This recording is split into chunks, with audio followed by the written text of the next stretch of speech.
नमस्कार मंडळी, मयुरीज किचनमध्ये तुम्हा सर्वांचं खूप खूप स्वागत आहे। आज आपण बनवतोय चीज गार्लिक पाव। तर तुम्ही आतापर्यंत गार्लिक ब्रेड खाल्ला असाल तर आज आपण पाव बनवतोय। एकदम सिंपल आहे। लसणाच्या पाकळ्या घ्यायच्या, 10 ते 12 पाकळ्या सोलून घ्यायच्या आणि किसणीच्या मदतीने ना आपण हे क्रश करून घेणार आहोत। तर मी इथे आधी सोलून घेते सगळ्या पाकळ्या, त्यानंतर एक ग्रेटर जे असतं चीज ग्रेटर त्याच्या मदतीने हे मी किसून घेते। किसूनच घ्यायचं कारण ह्याचा फ्लेवर किसल्यामुळे खूप छान येतो। ह्याच्यामध्ये चमचाभर ना बटर घालायचं, तुम्ही तूपही ॲड करू शकता। तर इथे चमचाभर बटर घातल्याच्या नंतर बारीक चिरलेली कोथिंबीर घालायची आणि हे सगळं व्यवस्थित मिक्स करून घ्यायचं।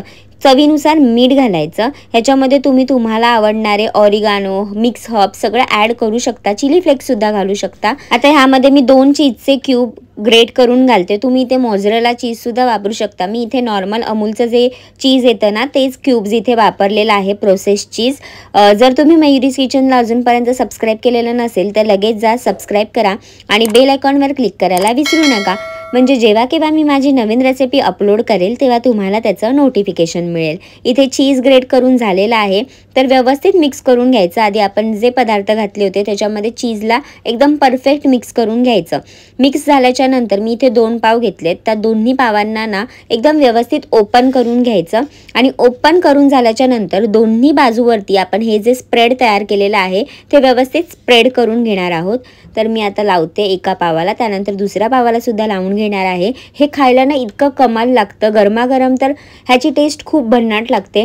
तुम्ही सुद्धा हे करू शकता। जर तुम्हाला ब्रेड कधी मिळाला नाही तर पावापासून तुम्ही हे बनवू शकता आणि लहान मुलांना सुद्धा हे खूप आवडेल। तुम्ही हे टिफिनमध्ये सुद्धा त्यांना देऊ शकता। तर माझं एका पावाला लावून झालंय, तर मी दुसऱ्या पावाला सुद्धा हे स्प्रेड लावते।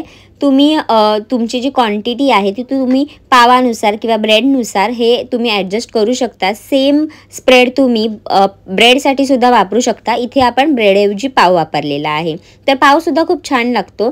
त्यानंतर तव्यावरती ना चमचाभर पुन्हा मी इथे तूप पसरवून घेते, तुम्ही इथे बटरसुद्धा वापरू शकता।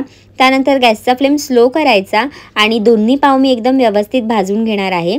एक पाव माझा स्प्रेड लावत असताना तुटला गेला, त्याच्यामुळे मी त्याला तसंच ॲड करते। तुम्ही याचे 4 तुकडे करून सुद्धा याला फ्राय करून घेऊ शकता। तर इथे मी दोन्ही पावांना ठेवलेला आहे। गॅसचा फ्लेम थोडा स्लो करायचा आणि चीज मेल्ट होईपर्यंत आणि खालतून क्रिस्पी होईपर्यंत आपल्याला हे फ्राय करून घ्यायचं आहे। मी तुम्हाला खालतून सुद्धा रंग दाखवते। चीज बघा काय मस्त मेल्ट झालेला आहे ना, तर बघा खालतून सुद्धा एकदम क्रिस्पी झालेला आहे। आता मी खाऊन दाखवते, एकदम मस्त होतो। तुम्हाला माझी रेसिपी आवडली असेल तर नक्की ट्राय करा। चीजी आणि क्रिस्पी एकदम मस्त लागतोय हा पाव। व्हिडिओ आवडला असेल तर लाईक करा, शेअर करा आणि सबस्क्राईब करायला विसरू नका। रेसिपी ट्राय करा आणि निरोगी खा, निरोगी राहा।